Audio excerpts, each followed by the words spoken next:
guys, di ba kaya nyo na yan, yung star na yan, di ba ganito lang? Una, yung A na ganyan, tapos lagyan natin ganyan, ganyan, ganyan, yan lang.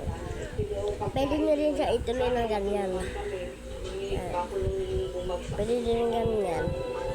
Tapos, napansin ko sa ginabasang ulo na ganito.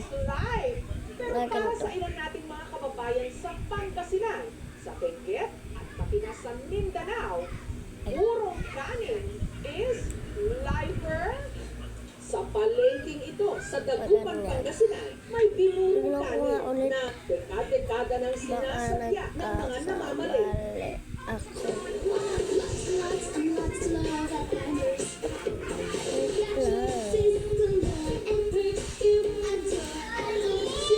Nagaling ko lang ang screen, guys.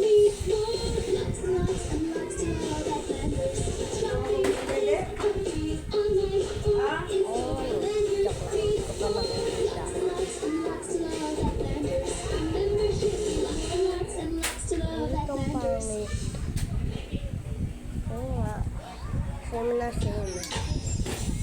Tingnan nga ulit natin. Shoutout naman. Hindi ganyan. Hindi ganyan. Jay, dito ka! Ganito.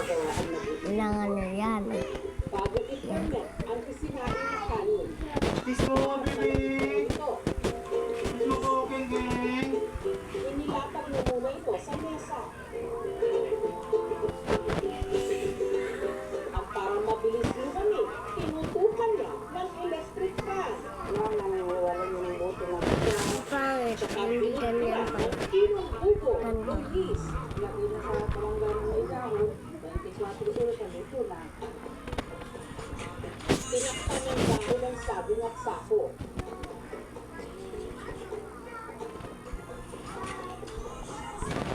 Yan, ang ganda yan. Diba? Sa mga ganito mag-drawing ng star, mag-change na kayo, wag na ganyan. Ganito lang. Ang easy na lang. Yan.